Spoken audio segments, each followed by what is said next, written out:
Um, we- Thanks, Monica.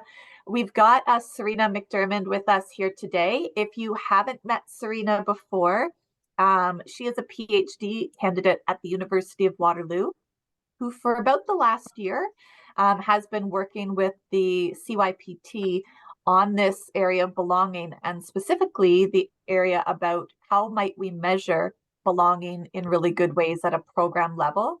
We're so lucky to get to work with Serena because before we connected with her, Serena's research and academic life was already very much invested in this belonging space. So it feels like we've got someone filled with all sorts of relevant and valuable knowledge for us as CYPT members. And I'm really excited for you to hear about some of the research Serena's been leading. First off, I don't think I introduced myself. If we haven't met before, great to have you here today. My name's Allison Pearson. I use she, her pronouns, and I am the manager with the Children and Youth Planning Table. So without further ado, I'm going to hand it over to Serena. Thank you very much. Okay, so I've just shared my screen there. We'll get the slides up. Allison, can you give me a thumbs up if you're seeing that properly? Awesome, thank you. And thanks for that introduction. As Allison mentioned, my name is Serena McDiarmid, and I'm looking forward today to talking with you about belonging, the Measurement for Change project, and the Waterloo Region Belonging Survey. As she mentioned, I am a PhD candidate at the University of Waterloo, which means I am living and working on the traditional territory of the Attawandaron, Anishinaabeg, and Haudenosaunee peoples, and I'm located on the Haldeman Tract, which is the land promised to the Six Nations. That includes 6 miles on either side of the Grand River. So I wanted to take a moment to acknowledge that and refer you to, if you're native-land.ca, to find more about the land that you're joining from. I'll introduce myself a little bit further. As Allison mentioned, I'm a PhD candidate studying developmental psychology, and my area of research is belonging. Prior to this, I was looking mostly at belonging in schools, so this has been a really fun endeavor to look a little bit more at belonging in more of a community context. I'm also a resident of Waterloo Region. I've lived here for about a decade now, and a parent to 2 young children. I also come to you with some academic background in health and in education. I'm also a primary school teacher and have a master's degree in developmental and communication science as well. So I'm able to kind of bring some of those perspectives to the table as we discuss. I will outline for you what it is we're talking about today. I'm going to start just with a very brief review of some of these CYPT goals, just to make sure we're all on the same page and kind of give a little bit of direction to why it is that we're talking about belonging. I'm going to spend about half the presentation talking to you about the academic research that exists on belonging, sharing with you some of the knowledge that is out there, and then take the second half to talk about this Measurement for Change project and review some of the goals of the project, the outcomes so far, some of the insights that we've gained, and questions that we still have moving forward. So let's do that very brief review of the CYPT goals just to start us off. As most folks here will be familiar with, the CYPT has the mission to collectively mobilize as one system for children and youth in Waterloo Region that relentlessly strives to maximize well-being across generations. And there's 2 pieces to this that always stand out to me. There's that first piece about collectively mobilizing, this idea of coordinated work, collectively setting priorities. And then there's the second piece about ultimately wanting to maximize well-being. And there's a lot of different ways that well-being can be impacted. So if you were around back in 2018, you would be familiar with this working group that was struck up by the CYPT that evaluated all of these different potential priorities that could be kind of routes to impacting well-being. And through that group's hard work, interviewing and looking at academic research, they identified that belonging should really be a central focus for the CYPT, and that focus is ultimately going to help us to improve child and youth well-being. I love this image that they created on the right-hand side, which has child and youth well-being at the center, and then shows us that well-being is impacted by various things such as literacy, mental and emotional health, early childhood development, and that if we look even further out, each of those areas is influenced by belonging. So by targeting belonging, we're really able to have a very broad or effective way to influence child and youth well-being. And Dr. Dylan Brown at the University of Waterloo has done some work as well, looking at the relationship between belonging and well-being. His work has looked at kind of how those two ideas relate to each other. And he's shown us that belonging really acts as a bridge between our experiences in the community or with our family and friends and how we're doing psychologically. So that sense of well-being. And his work has really emphasized that we're on the right track if we're focusing on belonging, because belonging does really explain the relationships between ourselves and the society around us. So with all of that in mind, I'll introduce you to the CYPT's Measurement for Change team. And this is a team that's brought together folks with many different talents and backgrounds to share in this ultimate goal of supporting measurement for change. Our current focus is on measurement and change when it comes to belonging. And I'm going to expand on the goals of this team a little bit further in that second half of the presentation. So let's turn now to some of this academic research that exists out there on the topic of belonging. I want to give you some information that you might be able to use at your organization, and that will also provide some context for the Measurement for Change project. So we'll start first by defining belonging. Within the academic research, there's a lot of agreement. Whenever you're reading a paper about belonging, there's always a statement about belonging is a fundamental human need. There's a lot of agreement about the importance of belonging. What is less apparent is what is the definition of belonging. So if I asked you now to provide your own definition, what would be the things that come to mind? I'm just going to take a sip while you think for a second. So I'll introduce you. I'll let you keep that in your mind, although I see Allison threw hers into the chat, which I love, and she says connection. You are kind of introducing well this next definition, Allison. Thank you for sharing that. This is a definition from Dr. Kellyanne Allen at Monash University in Australia, who does a lot of work on belonging. She defines belonging as the subjective feeling of deep connection with social groups, physical places, and individual and collective experiences.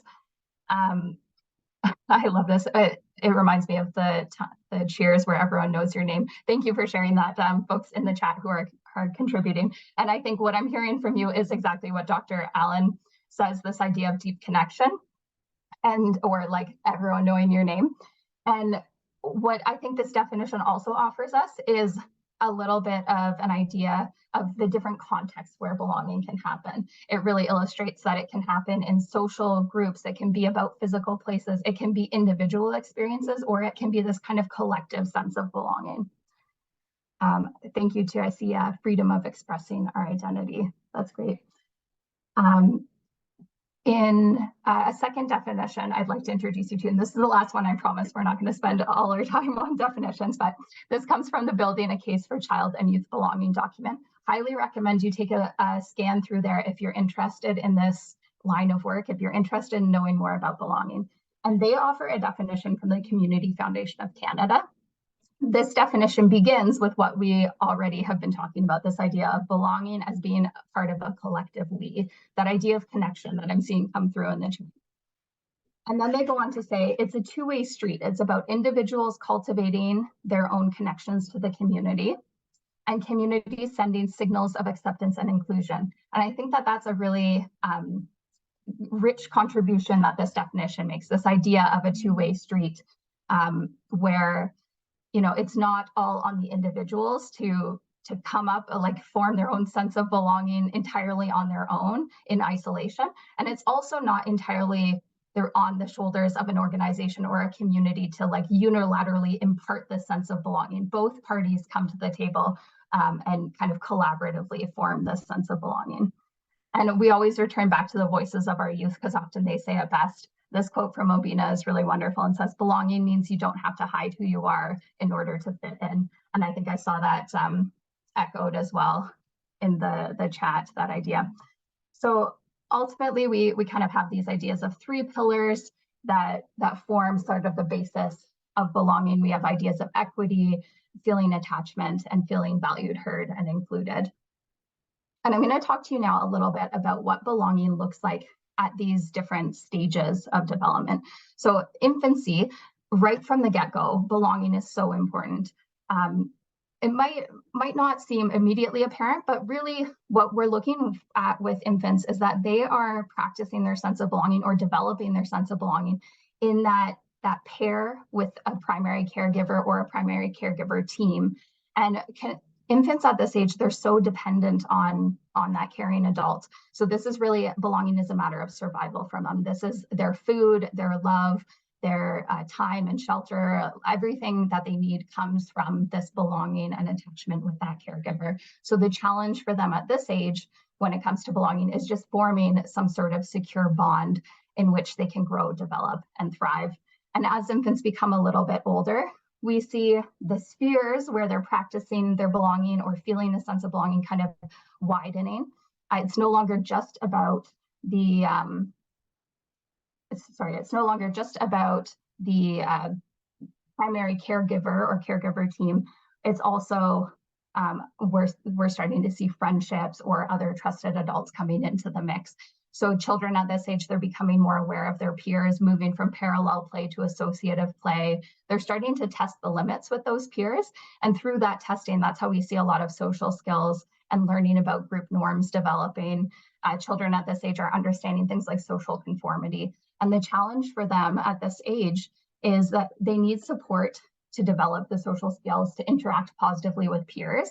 And they need to be given support to develop these skills, not just consequences for bad behavior. And as children grow a little bit older and they start getting into school age, we see at around 4 or 5, they're entering school, and they now have an even wider sphere where they're practicing belonging. It's not just family, it's not just friends, but now they have these kind of more distant connections with classmates or teachers, what we might think of as more like acquaintances. And they're starting to kind of take those skills that they learned in their safe family context and take it on the road a little bit more. At 4 or 5, they're developing their empathy and their ability to take another perspective, what we call theory of mind.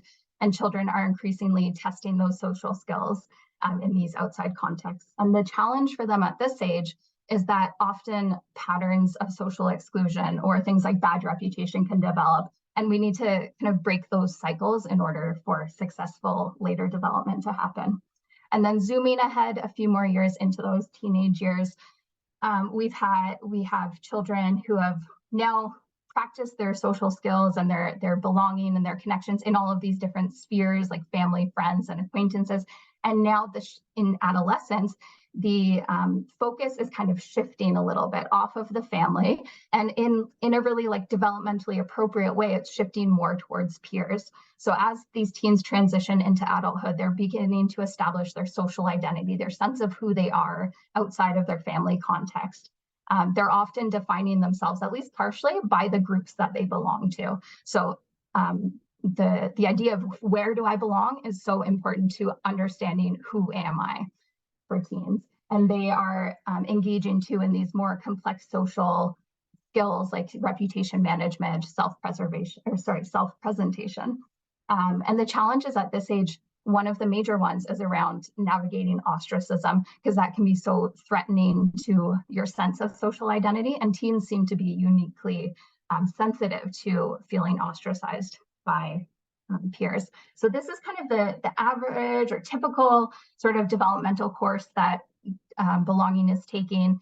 But the individual experiences do vary. And I want to show you here a graphic, which I think really illustrates this idea of how belonging can feel and look different for every child. So this is based on work from Dr. Lundy, Dobson, and Perry. Sorry, Dr. Perry, back in 2010. They created this clock, which is going to have all of these black lines on it. The black lines show the positive interactions that happen between a child and their family, if it's in that center circle, their friends, if it's in that gray circle, their acquaintances, if it's in that white circle, and then strangers, if the line extends to outside of the circle. So that hopefully gets you oriented to what the image will look like. And then now I'll show you what they found when it comes to positive interactions for what they called an average child. So you can see that there's a lot of positive interactions happening for this average child in their study. Those interactions are happening at the family level, in here with friends all throughout the day, many interactions with acquaintances, kind of through what we would imagine is probably the school day, and even a few positive interactions that are happening with strangers. So we're seeing both a lot of like a frequent consistency of interactions, but also with many different like levels of connection. And then I'm going to compare this now to the sample of children that they looked at who are in foster care.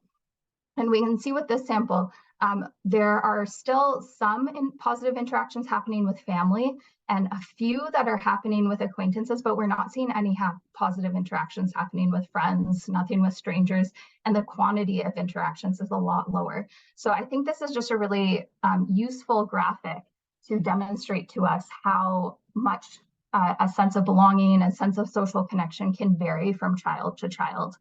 And I'll just review a little bit more of the literature that tells us who tends to feel that they belong a lot. We tend to see higher reports of belonging among groups like older adults compared to younger adults, those living in rural versus urban areas, and those with higher household incomes. They tend to have report a stronger sense of belonging than those with lower household incomes.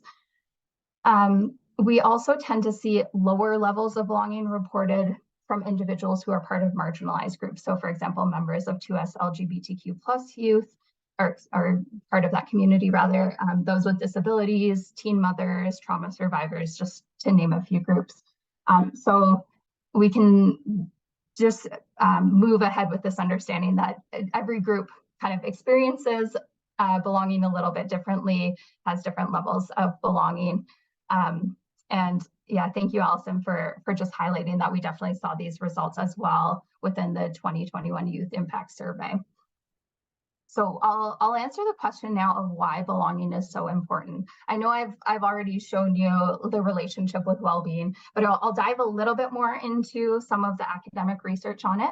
So as I mentioned, my prior background when researching belonging was really in a school context, and that's where the majority of this work has happened, is in schools. So I can tell you that there's really strong evidence to say that a good sense of belonging is associated with good academic outcomes. And I'm going to share some of those outcomes here. This is based on a meta-analysis, so an analysis that brings together lots and lots of data, lots of studies. So this is based on 82 different studies using data from more than 200,000 students. And in this, we saw really good evidence that stronger belonging is associated with higher grades, more positive attitudes towards academics, higher educational aspirations, more cognitive engagement, fewer absences and lower dropout rates, and more feelings of agency or competence within school. And as an elementary school teacher, I know like firsthand how important all of these things are for the later outcomes of our students, for the growth and development and later success. So to know that belonging is so strongly associated with all of these makes me really excited and really passionate about impacting belonging. And there's also research to show that stronger belonging is associated with better mental health outcomes, like higher well-being and life satisfaction, less emotional distress, anxiety, and loneliness.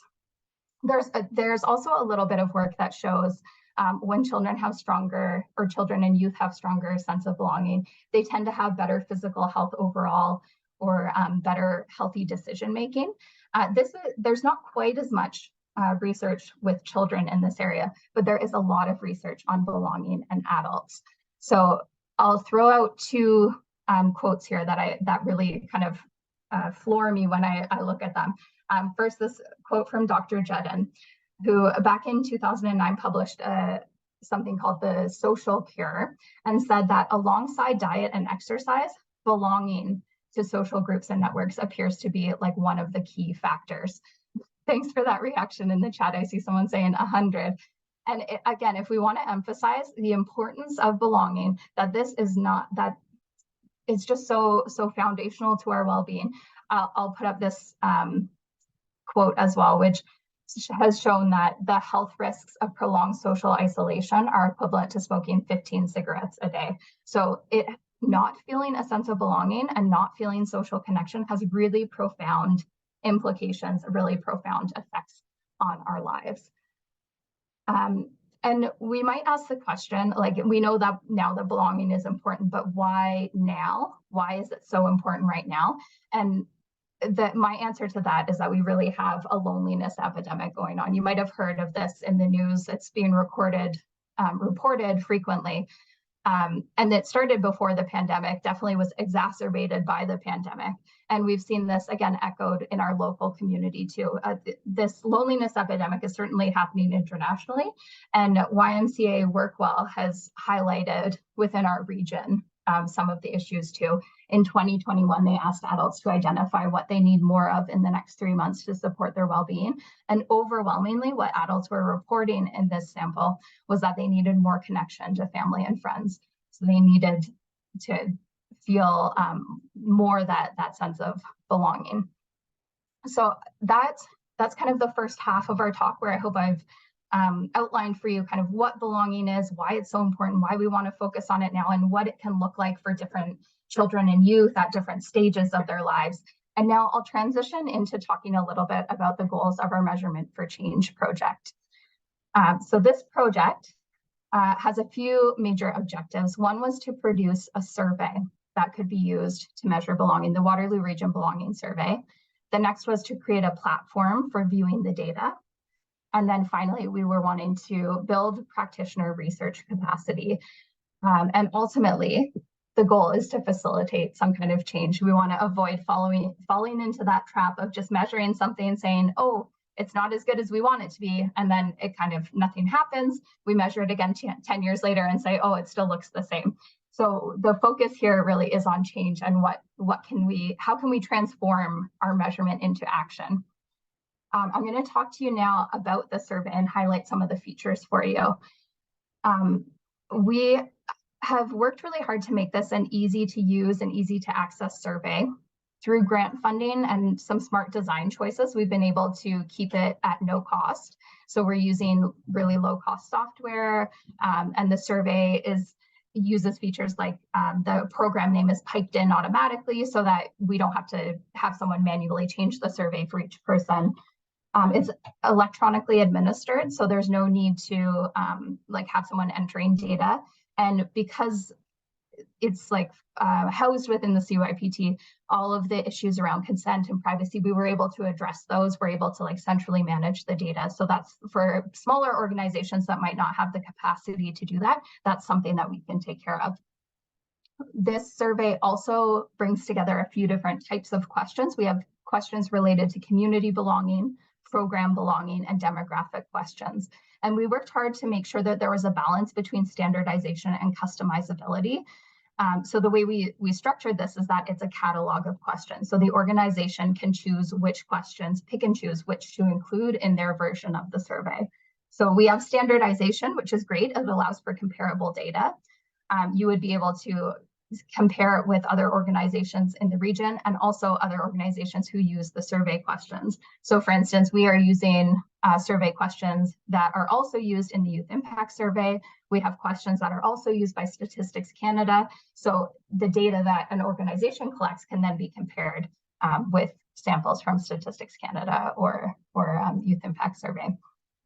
We also have made sure that the information is useful for both the organization and the community. So again, relating it back to that CYPT mission of collectively and collaboratively addressing our goals, we are able to pool some of this data together to answer questions that we're interested in. And coming soon, we'll have a community-facing dashboard that brings together the results from our pilot phase that we can share with the community. I'm going to show you a few sample questions now. I'll start with some community-related belonging questions and then show you a sample of our program-related belonging question. And I'll highlight Allison's comment here in the chat too. This gets us closer to having a shared measurement tool that organizations can pull from across the CYPT, knowing that work has been done to establish that these questions are high quality. And I'll talk even more about that, kind of the scientific rigor behind these questions as well. So here's a sample of our community-focused question. We ask participants to think about their day-to-day interactions with those around them and integrate their agreement with the following statements. So here's just a few of the statements. I feel a strong emotional bond with at least one other person. When I speak, I feel like someone in my life listens. And they'll answer on a response scale like this, indicating their level of agreement. I'm going to transition now to our sample program focused questions. And I see that my animations are a little wonky on this one, so apologies for that. But this one, we ask them, please indicate your agreement with the following statement as part of, and then the program's name. And if you're an organization that has multiple programs, this can be customized for each program name, but all of the data would kind of come together under your organization's umbrella.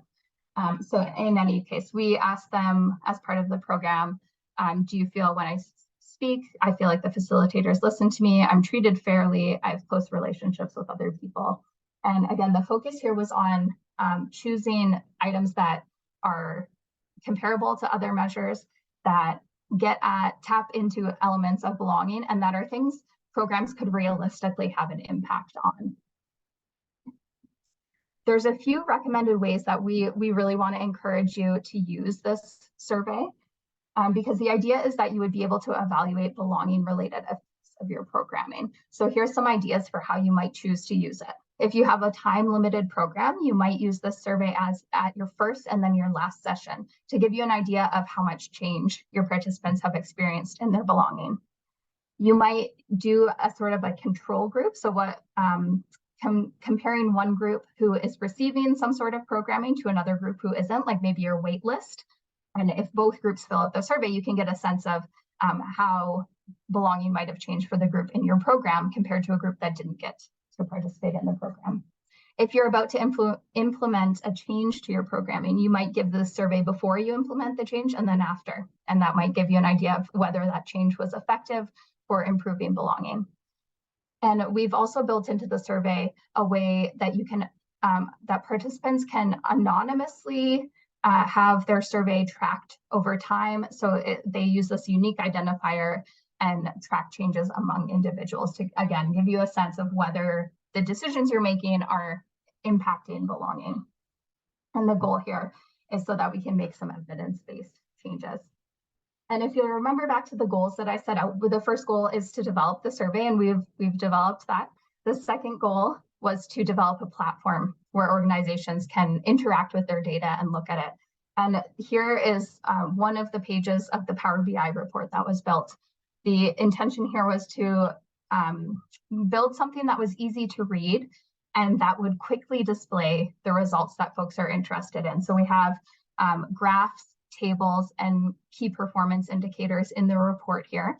And these are just all, take the data that's been given in the survey and automatically populate into this report. So you would be able to give the survey, and then like the next day, you would have information reported back to you based on those responses. And this is things that you can download to use in grant reports or to use for your decision making. So far, we've seen a lot of positive responses to this platform. And that third goal that I mentioned earlier around building researcher capacity. We have started in on this by producing some documents. For instance, we have best practices for collecting data. We have a document about ways to incentivize survey participation. And those are things that will all be available through our website.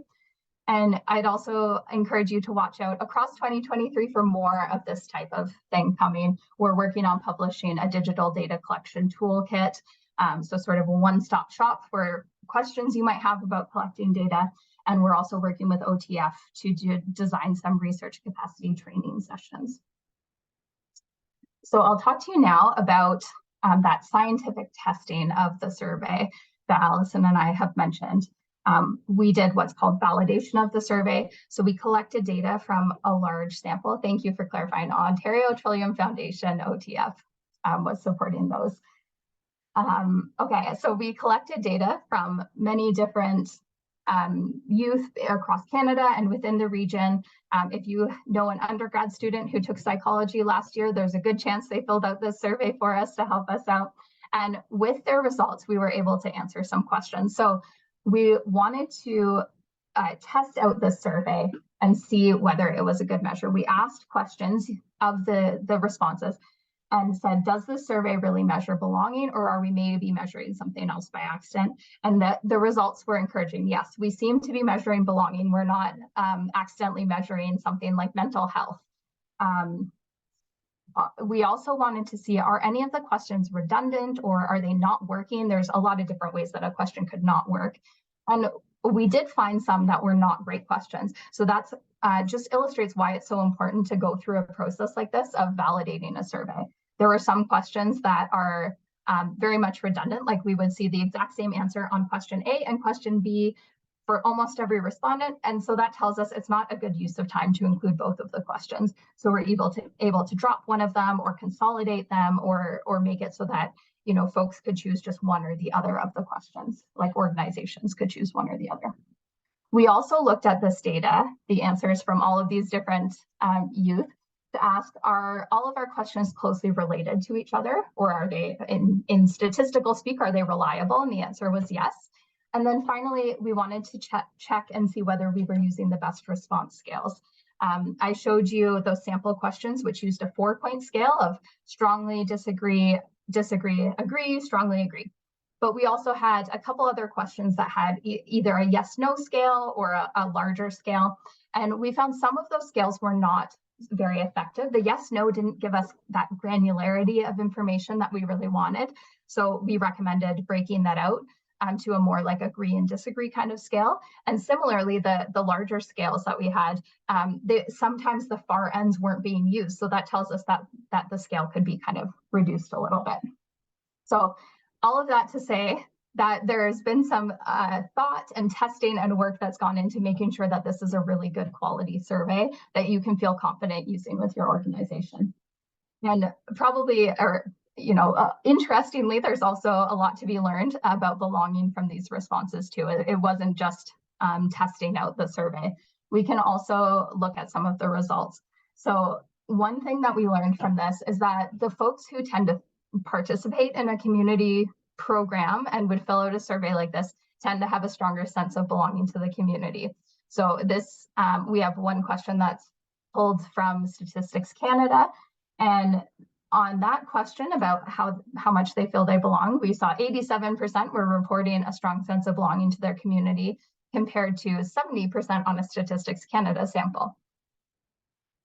We also asked folks about this idea of community and saw that community has many meanings. So I'll dig into this a little bit more, and I'll just introduce again a few more questions that we asked. So we asked folks, the very first question was, how would you describe your sense of belonging to the community? That one comes from Statistics Canada. And then we asked them right afterwards, like on the next page, we said, and what was it that you were thinking of? What came to mind for you when you saw that word community? And the responses were really interesting. I've pulled a few quotes here. People said things like a sense of being welcomed immediately without judgment, groups of people who care about each other, involvement, knowing people, volunteering, and socializing. So a lot of those same ideas that we saw when we were thinking about belonging were echoed in what people thought about when they were thinking of communities. We also did some analysis of each of the unique words that was used. So I've created a word cloud here showing the answers to this question of what did you think of when you heard of community? And the common words were people, group, neighborhood, live, community, family, friends. This really reinforced what we were thinking before, that this sense of community and belonging, it really has to do with social connections. And we also were kind of happy to see that folks were thinking about geographic location too. They were thinking about things like neighborhood, the place that I live. One thing that surprised us was that when they were talking about which specific groups that they felt they belonged to, family and friends were the ones that came up most. That might be a bit intuitive, I guess, but we were sort of thinking about maybe like neighbors or acquaintances, if people who you don't know quite as deeply. We thought that those might come up a little bit more, but really it was more those like strong, close bonds that we saw more often. So just to summarize that, when people talked about community, they were often thinking of their social connections and the physical spaces they inhabit, and they were more often reporting thinking about their close social connections like family and friends. And then the last point here that we kind of gleaned from our data is that belonging is really context specific. And I'm going to introduce you to one last question that we asked. We asked folks which picture best describes your sense of belonging to, and then listed a bunch of different connections. So they were answering with this kind of Venn diagram question, where they were either saying that me and this community you're talking about were totally separate, or all the way to we are like almost totally overlapping, like the community and me are very much one. And we categorize these 1 and 2 were low sense of belonging, 3 and 4 were moderate sense of belonging, 5 and 6 represent a strong sense of belonging. So I'll put up the graph here.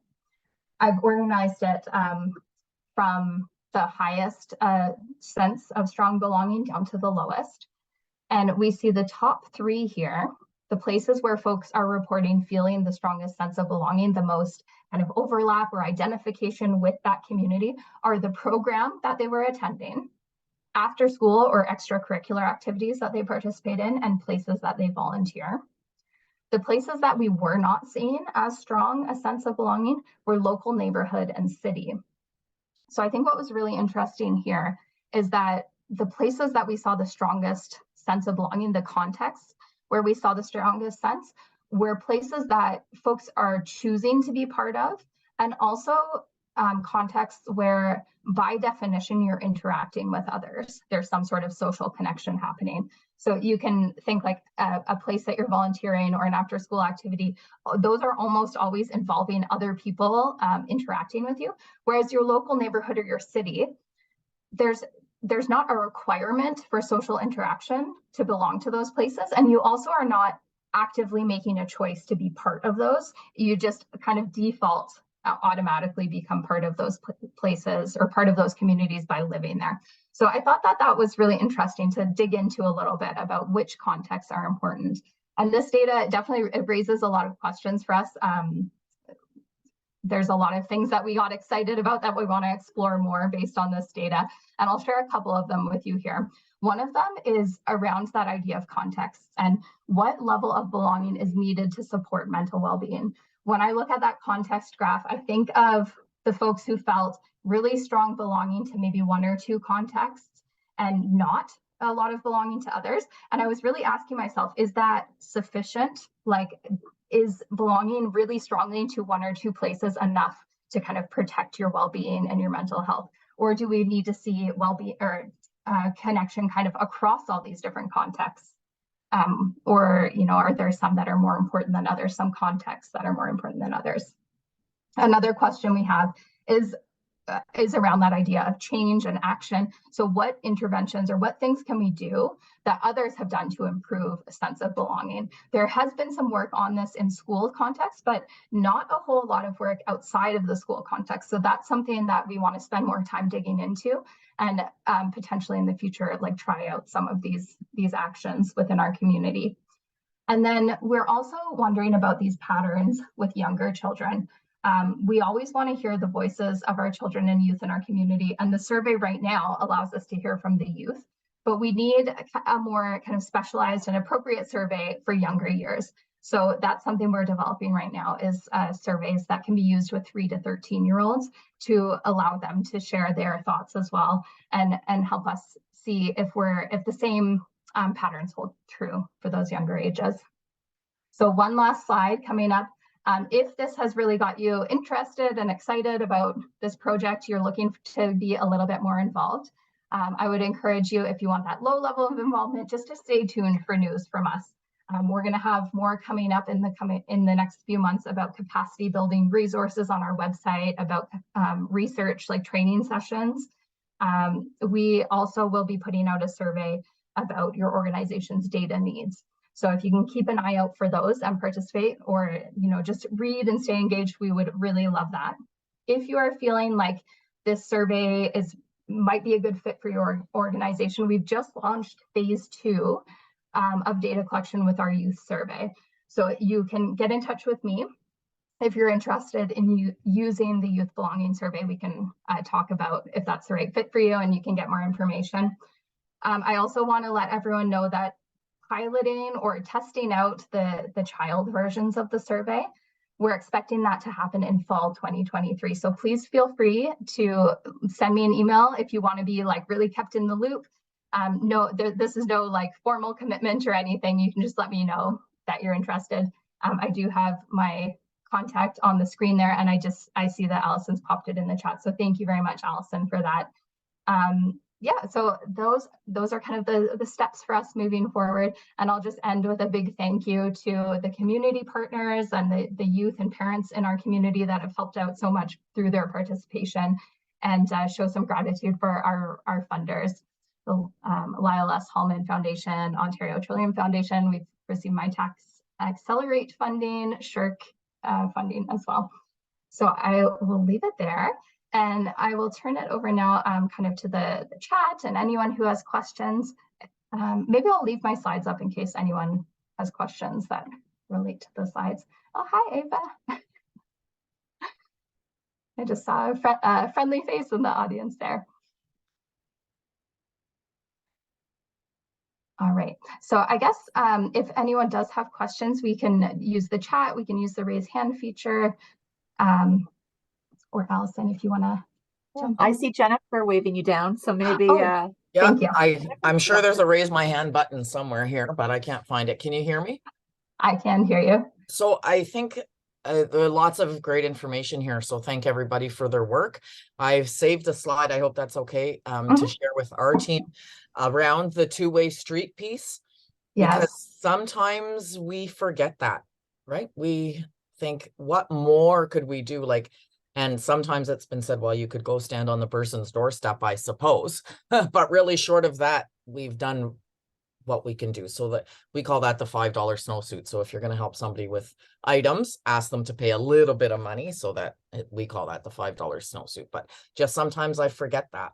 And so seeing that there was pretty important. And so I'd like to just send that out to the other agencies that might feel that too, that we are working hard and we do our work well, you know. Thank you so much. Yeah, I love that reflection. And the $5 snowsuit, that's like what a succinct way to kind of capture that. Right. Yeah. Thank you.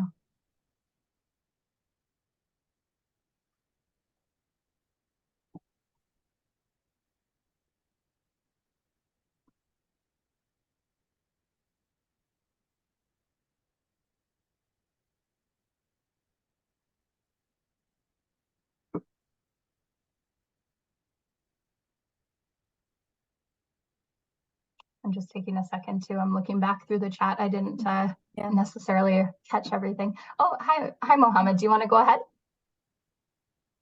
Hi, Serena. That's a great presentation. Thank you. And very important insight and pieces that sure will inform other work, as you mentioned, both community or research. Yeah, very, very, very insightful pieces. Thank you.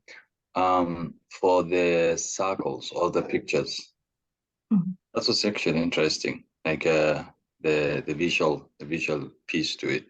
Is that published, or is that something you folks came up with? This is published. So you're asking about this Venn diagram question? Yeah. So this is published. This comes from the industrial organizational psychology field. So that field of like industry kind of. And this captures the idea of identification. So how much do you feel kind of congruent with these different spaces? It's often used in businesses to ask, like, how much do you feel like a part of the team within your business? So we kind of tweaked it a little bit to bring it into this community space, but it has been used fairly frequently by others. We've also actually, moving forward, we've tweaked the way that the visuals are presented just to make it a little more clear cut. Like the text on this was kind of improved a little bit. But yeah, to answer your question, yes, it has been published and used by others. And it has been used actually with children as well, which is another reason that we wanted to use it. Is just to bring in more visual elements and maybe make it a little bit easier for folks who have more limited literacy to kind of respond. Yeah, perfect. Yeah, you're right. Like it does help with the accessibility piece for folks who may not. Yeah, so that's good. Thank you. You touched on my other second comment or question. It is about, is there a unit or a level that's the most important one when it comes to belonging? So, and in the other data slide, you had programs, school. Like I was not surprised. It validates also some of like these are the points of high interaction points. So do we say the school, the family, the programs? Is there a building block anyway in a short? Is there, or are there a couple building blocks which, if addressed well, then the other ones kind of get connected to that, to those 3 or 4 main building blocks, and belonging works. So, but that's some of the questions you had. So I don't know if you have any comments to add to that, especially schools, where most of the active time is spent at schools these days. So I don't know if you had any extra comments on the school piece. Yeah. As you said, this idea of like what context is most important, we don't have an answer for that right now. And that's something that I want to dig into more and analyze. I think you're right that school is very important. As I mentioned, a lot of the belonging work has happened in schools so far. So there's really good evidence to say that feeling you belong at school has major impacts for your health and well-being. And also just from like a logical perspective, it's the place that you spend most of your time. The other place that I think from that developmental perspective, that would be really important is probably feeling a sense of belonging within your family too. As you know, folks here will all attest that those early years and that connection to your family is so important for setting you up for later success. When I walked through the kind of infancy through to adolescence, it's within the family that you start building those initial social skills. So I think that feeling a sense of belonging there and becomes really important for as you move forward, because you're building skills that you then use and continue to build up as you move forward. But I think it also will vary by the individual. There will be some people who with our data, we did hear from some folks in the community who overall are not feeling a strong sense of belonging, except for like one special space. Like we've partnered with some community organizations that have, drop-in programs, and that from what we were hearing from the youth is really like a lifeline for them. Like this individual program is so important to their well-being and their sense of happiness. So I guess the answer to your question is I don't really know. There's good evidence to say school is important, family is important, but at the individual level, like our programs are probably, any program could potentially be really important for a youth. Thank you. Yeah. Thanks.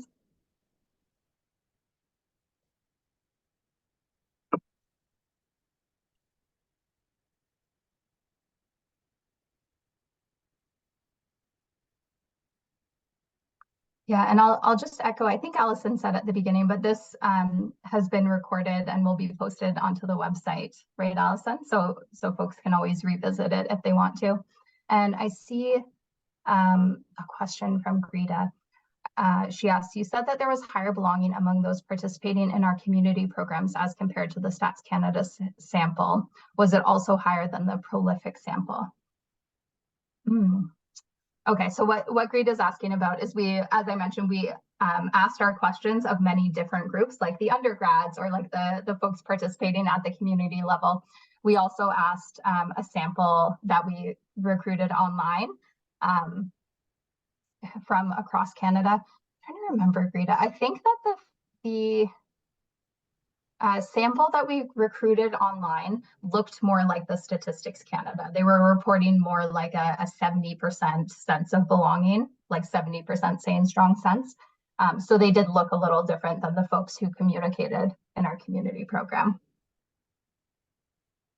Does that answer your question, Greta? Yes, thanks, Serena.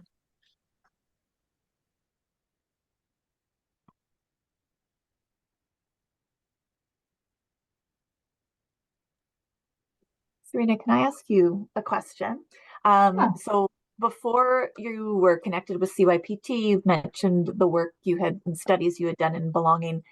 Since you've been working with us and looking at belonging at a program level, specifically in that 14 and above, like, is there anything that has surprised you, or something that you felt like it's been a new lens on the topic for you, or something that, yeah, you weren't expecting?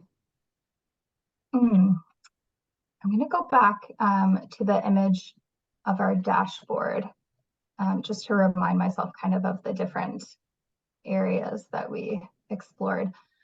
Yeah, I think what surprised me a little bit was the levels of folks who were sharing that they felt discrimination, not so much in the program, but within the community.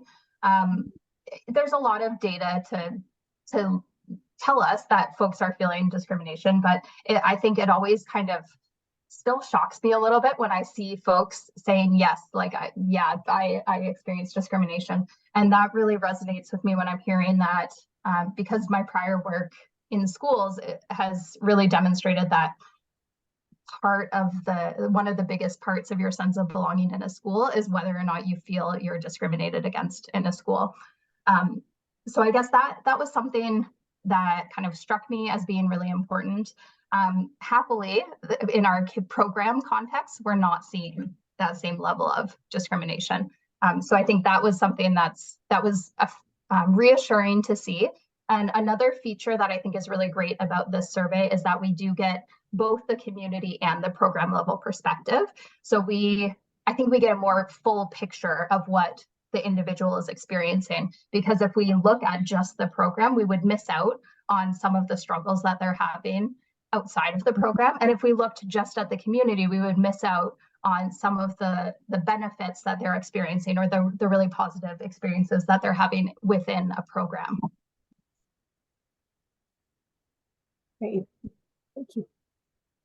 I'm personally really interested this year. I'll just throw in a little plug for the Youth Impact Survey that's about to launch. So next Monday, May 1st, is the launch of the 2023 Youth Impact Survey. Hopefully in your inbox, you will have seen a message, or you will see a message if you haven't, more this week on how you can help promote. But based on the learning that's happened at this working group, we've been able to add a couple of belonging questions to the Youth Impact Survey to continue to build our knowledge at that system level. And one of them is this Venn diagram style of question. And I'm really excited for, again, the reinforcing knowledge that we'll get both at the program level and then at that community system level to help us all continue to have a deeper appreciation for what's happening for belonging across the community.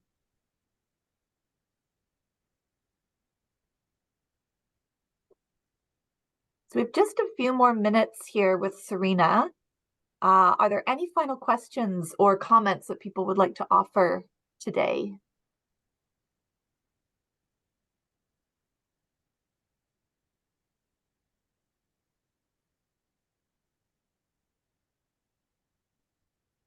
I'll add a quick comment if nobody else wishes to. That was an awesome presentation, Serena. Well done. I loved it. I just wanted to say that, reflecting on what you were saying about the different communities that people choose to be a part of, and feeling higher belonging to those programs where they choose it, and it has mandatory social attraction, if you want to call it that. I'm wondering how you think friends and family are going to fit in there. Certainly we choose our friends. We don't typically choose our family. Maybe our spouse exempted from that. But we also know anecdotally from the community question that friends and family is something that most people are saying have huge belonging consequences for them.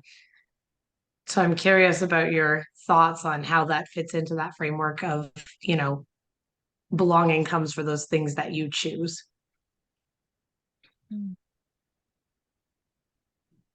Yeah, it's going to be interesting to investigate more. I'll just say, for the benefit of the folks here, moving forward, we've included a couple of questions about family and friends, because we're so curious to answer that question of how those will fit in. When it comes to friends, See, I'm kind of curious about this because some of my past work, I looked at whether it mattered more the number of friends you have or the quality of the relationships. And what really came through was that there's sort of like a threshold that you need to reach. It's not so much about like the number that you have or like a certain, it's sort of like the idea of like, you just have to be good enough. You just have to have good enough to be okay. And so, yeah, back to your question of how family and friends will fit into this, I think we'll probably see that both are important. And I imagine with friends, I think that we'll probably see like higher levels of belonging because you wouldn't probably continue being friends with someone if you're not feeling belonging. With family, I'm wondering if we're going to see maybe like a wide variety. We're going to have some people who family is like the core place that they're kind of getting their esteem and their sense of self from. And I think maybe we'll see some on the extreme side that are saying that that's not the case for their family. So that's my intuition, but I'm really looking forward to collecting a bit more data to be able to answer that question. The learning journey Thank you. continues. Yeah. Well, thank you everyone for joining. This has been a wonderful time together. Serena, you're a fountain of knowledge, and I really enjoy listening to you break down for us these different components that are being further understood and raising more questions. We have recorded today's session, so that will be shared out later this week in this month's bulletin. If you're interested in catching the recording, it'll live on the website as well. And Serena's email is in the chat. I'll just remind you if you would like to reach out and inquire about being part of any of the work that's happening with programs and their shared measurement.